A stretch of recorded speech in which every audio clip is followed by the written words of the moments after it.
The moment my sight came back, I went looking for my husband, Caleb Sterling. But instead, I overheard one of his buddies say, "Caleb, Iris has been blind for 2 years. You had Leo pretend to be you so you could be with Scarlett. Aren't you worried he might actually sleep with her?" "No way," Caleb said, totally sure of himself. Leo would never do that to me. I caught a glimpse of his cold, unbothered face, and something in me just died. "You want a different wife? Fine. Then I'll find myself a new husband too." Looking back, I should have seen it coming. The whole time I was blind, my husband got more and more distant, almost cold. I had my suspicions, but being blind and helpless, I was too scared to say anything. I was still lost in thought when the front door clicked open. Behind me, Leo's voice came out low and quiet. "Iris, I'm home." His voice was already so much like Caleb's, and with him putting on an act, no wonder I never figured it out for 2 whole years. I looked up at the handsome man in front of me. I couldn't understand why he'd go along with Caleb's scheme, playing house with me for 2 years. But if they wanted to play games, I'd play right along, all the way to the end. I pretended I still couldn't see, feeling my way over to Leo and wrapping my arms around his waist. "Hey babe, you're home." I squeezed him tight, letting my hand linger on his abs maybe a little too long. For 2 years, Leo had kept his distance. Even sharing a bed, he never once touched me. My sudden move caught him off guard. He tensed up, his voice tight. "Iris, what's going on with you today?" I forced out some tears and put on a hurt voice. "Caleb,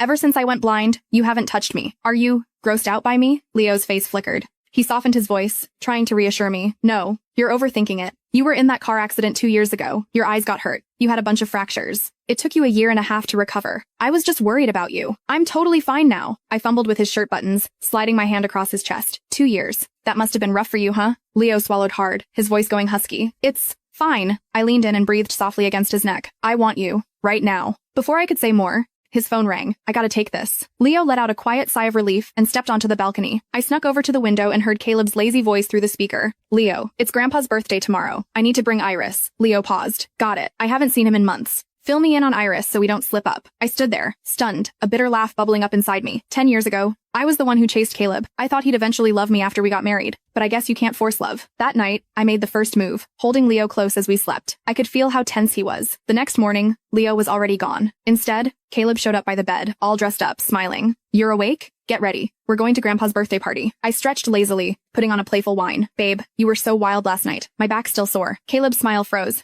replaced by a dark scowl. He didn't say a word the whole ride to the Sterling mansion. At the party, I spotted both Leo and Caleb's side piece, Scarlett. Scarlett looked at me like I was trash. I pretended not to notice, and completely ignored her. Halfway through the party, I headed to the restroom. Coming out of the stall, I saw Scarlett walking toward me. As she passed, splash! She dumped her red wine right on my head. "Oh, oops," my hand slipped. I calmly grabbed the mop by the door and swung it hard across her face. "Ah," Scarlett screamed, completely losing it. "Iris, what the hell?" I put on an innocent act. "Oh, I'm so sorry. I can't see anything, remember?" Scarlett, covered in filth, raised her hand to slap me. I swung the mop at her face again. "Stop." Full story BIO.